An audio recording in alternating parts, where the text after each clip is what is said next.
Viernes 1 de marzo, primer día, hermanos, ya de este tercer mes del año, y es una bendición, una vez más, el poder compartir el mensaje de la bendita palabra de Dios. Mire, damos gracias al Señor por la oportunidad, ¿verdad?, que nos da ahora de estar iniciando un nuevo mes. Ya el mes de febrero, pues, ha quedado atrás. Damos gracias a Dios por su fidelidad, por su respaldo, por su presencia. Ahora nos disponemos a iniciar ya el mes de marzo, siempre pues pidiéndole a Dios, ¿verdad?, que su misericordia pues esté con nosotros, que Él siga respaldando nuestra vida, que podamos estar siempre en esa comunión continua con Él y que cada día pues vayamos aprendiendo, vayamos creciendo, vayamos mejorando nuestra relación de hijos de Dios y obviamente nuestra relación como hermanos. Así, hermanos, el Evangelio para hoy está tomado de San Mateo, capítulo 21, versículos del 33 al 43 y del 45 al 46. Doy lectura a la palabra de Dios en el nombre del Padre, del Hijo y del Espíritu Santo. Amén. En aquel tiempo Jesús dijo a los sumos sacerdotes y a los ancianos del pueblo esta parábola. Había una vez un propietario que plantó un viñedo, lo rodeó con una cerca, cavó un lagar en él, construyó una torre para el vigilante y luego la alquiló a unos viñadores y se fue de viaje. Llegado el tiempo de la vendimia, envió a sus criados para pedir su parte de los frutos a los viñadores. Pero estos se apoderaron de los criados, golpearon a uno, mataron a otro, y a otro más lo apedrearon. Envió de nuevo a otros criados en mayor número que los primeros, y los trataron del mismo modo. Por último les mandó a su propio hijo, pensando, a mi hijo lo respetarán.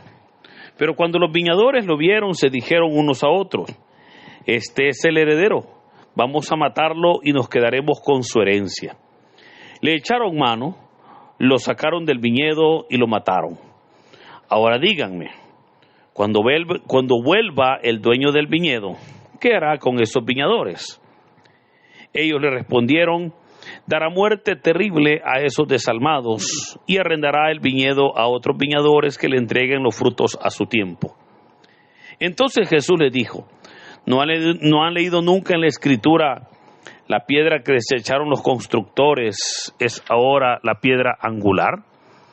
Esto es la obra del Señor, es un prodigio admirable. Por esta razón les digo que les será quitado a ustedes el reino de Dios y se le dará a un pueblo que produzca sus frutos. Al oír estas palabras, los sumos sacerdotes y los fariseos comprendieron que Jesús las decía por ellos y quisieron aprehenderlo, pero tuvieron miedo a la multitud, pues era tenido por un profeta. Hermanos, esta es palabra del Señor. Gloria y honor a ti, Señor Jesús. Continuamos con estos textos en este tiempo de Cuaresma, textos que nos van enseñando cómo el proceso del Señor Jesús ante los grupos de poder se fue agudizando. Ya hemos dicho cómo el Señor se enfrentó a 4 grupos de poder: los escribas, los fariseos, los saduceos y los herodianos. Hoy, una vez más, vemos cómo se nos presenta que el Señor Jesús está ante los sumos sacerdotes y los ancianos del pueblo. Cuando dice los sumos sacerdotes, era obviamente los saduceos, ¿verdad? Ya que de entre los saduceos salía el sumo sacerdote. Y cuando habla de los ancianos del templo, ayer estaba mezclado entre escribas y fariseos. Pero vemos cómo ahora el Señor está ante ellos y les va a presentar una parábola que es curioso cómo esta parábola es llamada la parábola de los viñadores malvados. Déjeme contarle que esta parábola aparece, fíjese, en los evangelios, en los 3 evangelios sinópticos. Recuerde que cuando digo evangelios sinópticos, me refiero a los evangelios de San Mateo, San Marcos y San Lucas. A esos tres se conocen como evangelios sinópticos. Y se le llama así porque los tres tratan más o menos el mismo enfoque, obviamente con diferente estilo, ¿verdad? De diferente manera, pero siempre procuran mantener ese enfoque, ya que tuvieron como base pues el Evangelio de San Marcos. No así el Evangelio de San Juan, que ya es un enfoque diferente, un estilo diferente y obviamente una temática, ¿verdad? Una metodología, una didáctica diferente. Ahora, pero veamos cómo hoy el Señor Jesús está hablando con estos grupos de poder, como decíamos, escribas y fariseos. El Señor está en el templo y es interesante, hermanos, cómo el Señor ahora ya está en el templo y se va a enfrentar con estas personas. Ahora, en los primeros versículos de este capítulo 21, los escribas y fariseos, al ver que el Señor expulsa a los mercaderes del templo, ellos llegan a confrontarlo y le preguntan con qué autoridad hacía aquellas cosas. O sea, le dicen, ¿quién te ha autorizado? ¿Con qué permiso haces esto? Y fue ahí donde el Señor Jesús contestó, pero contestó con esta parábola, la cual ellos pues no querían escuchar, ¿verdad? Pero es ahí donde el Señor les dice, había una vez un propietario que plantó un viñedo, lo rodeó con una cerca, cavó un lagar, en él construyó una torre para el vigilante y luego la alquiló a unos viñadores y se fue de viaje. Fíjese que es interesante cómo el inicio de esta parábola para los judíos o para los israelitas en general era muy conocida. Y era muy conocida porque el Señor está tomando los datos de la parábola o del cántico a la viña del Señor que se nos presenta en el libro del profeta Isaías. Cuando usted va a leer Isaías capítulo 5, se da cuenta cómo en los primeros versículos se nos presenta ese cántico que le canta Isaías a Israel. Y claro, todo mundo sabía que el canto del profeta era para el pueblo de Israel. Ahora viene el Señor y toma esos mismos datos, ¿verdad? Plantación de un viñedo, que lo rodeó con una cerca, cavó un lagar, construyó una torre y la alquiló a unas personas para que la trabajaran, a unos viñadores en este caso.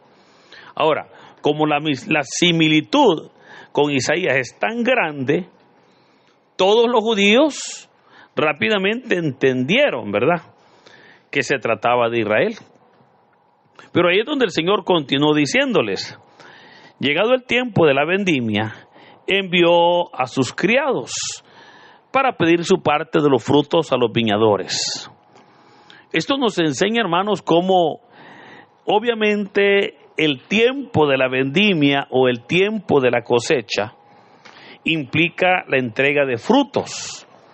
Y fíjese que de entrada puedo decirle, esto nos enseña, ¿verdad?, cómo el tiempo de la vendimia obviamente llegará, ¿verdad? El tiempo de la cosecha llegará y Dios enviará a recoger la parte de la cosecha que le corresponde.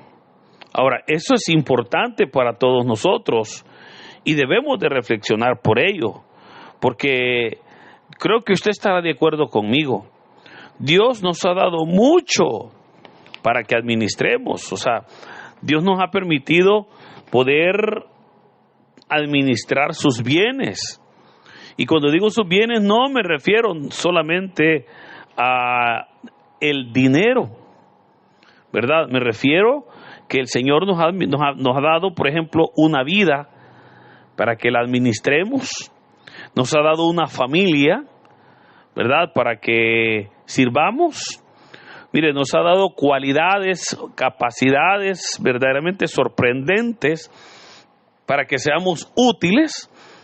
Nos ha dado conocimientos, nos ha dado verdaderamente habilidades tremendas, nos ha dotado de tanta, pero tanta capacidad para que podamos nosotros trabajar en su obra.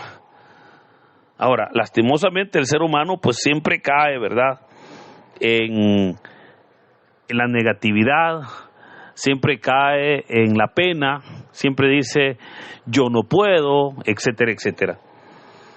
Pero les recuerdo, el tiempo de la cosecha llegará. Y un día Dios nos pedirá cuentas.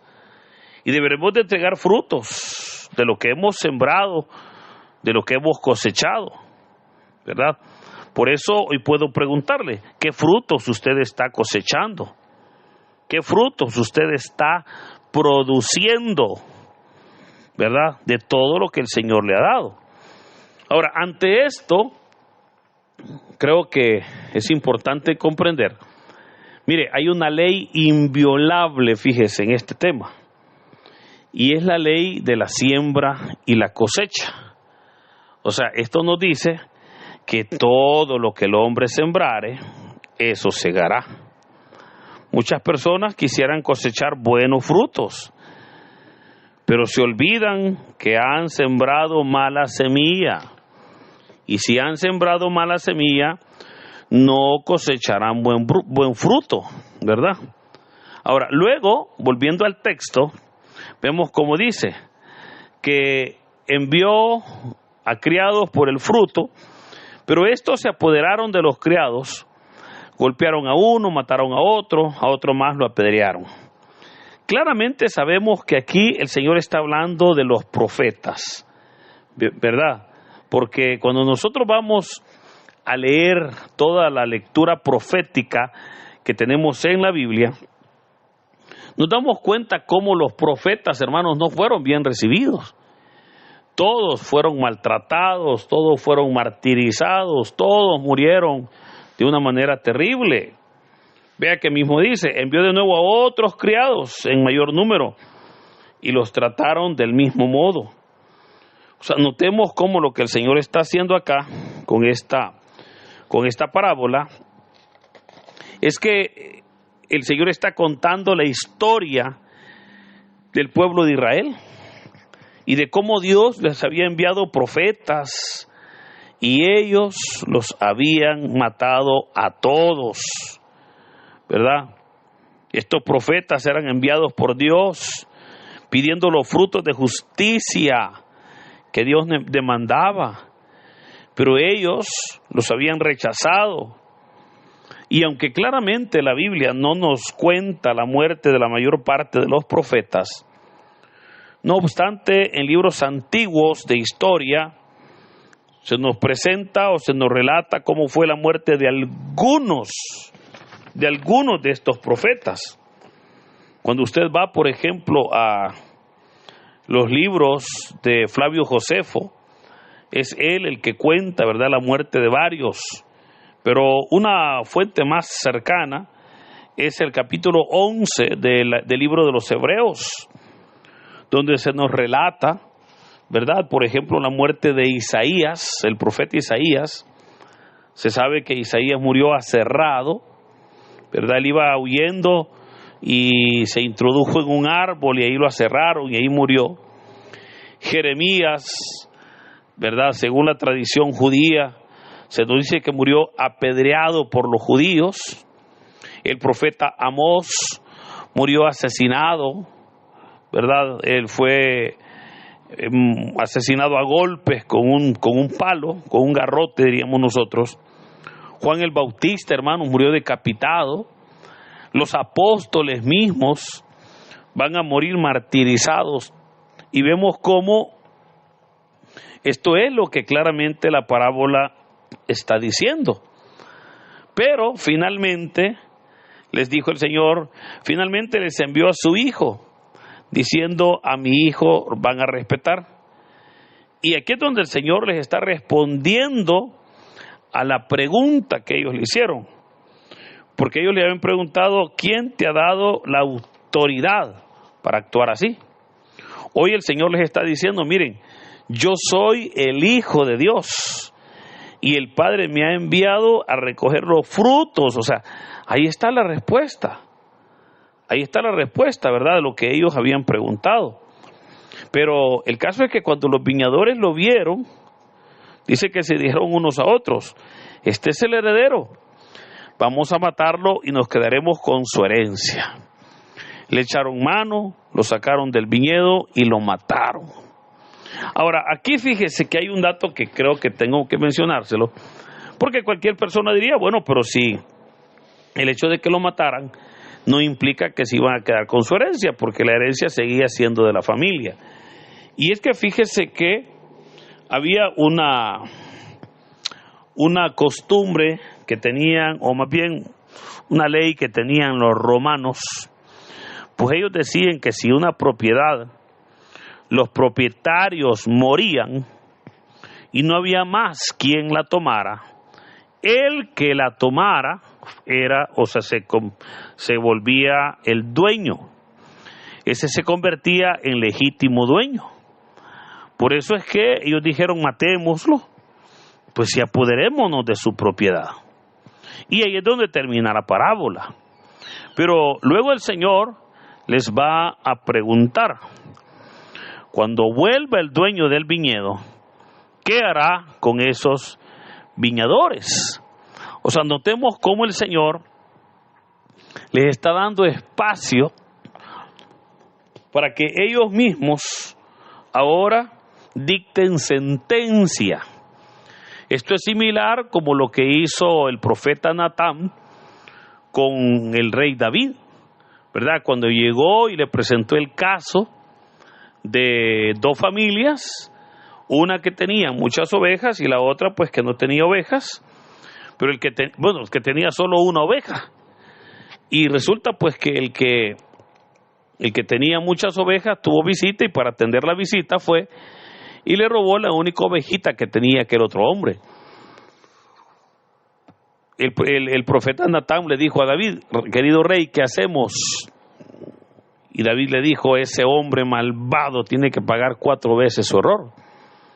Y le dijo: querido rey, ese hombre eres tú. Entonces vemos cómo ahora lo mismo está haciendo Jesús, porque está poniendo a los escribas y fariseos como sus propios jueces, para que ellos puedan declarar lo que merecían, ¿verdad?, o el resultado de sus acciones.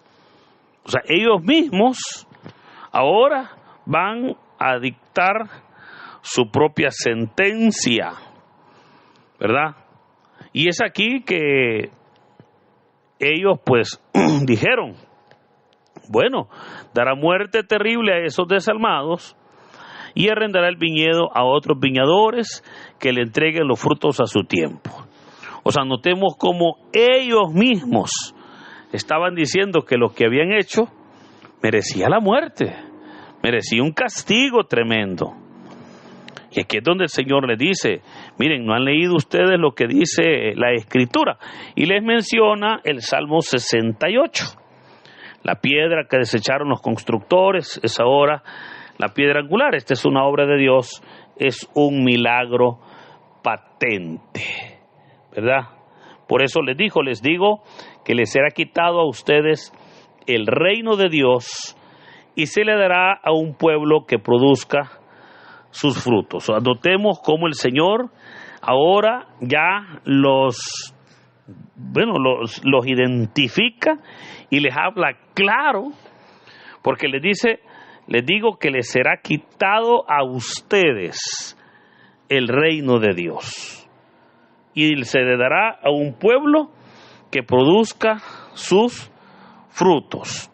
Ahora, hermanos, esa ese anuncio que el Señor da, eso se convierte en una gran noticia para nosotros, pero también en el gran desafío, porque la gran noticia es que el Señor pues nos ha entregado el reino para que nosotros podamos producir, para que nosotros primero pues seamos parte de ese reino, y eso ya es un privilegio. Pero segundo, el gran desafío es que el recibir el reino ahora también nos hace verdaderamente responsables para poder dar frutos. Por eso creo que hoy es cuando podemos sentirnos dichosos de ser parte del reino de Dios, pero también comprometidos para esforzarnos para producir frutos que glorifiquen a Dios, que testifiquen nuestro trabajo para la gloria de Dios y obviamente que sean de bendición para nosotros. Por eso, hermanos, trabajemos en la obra de Dios, porque para ello el Señor nos ha llamado. Que el Señor en este hermoso día nos bendiga, en el nombre del Padre, del Hijo y del Espíritu Santo. Amén.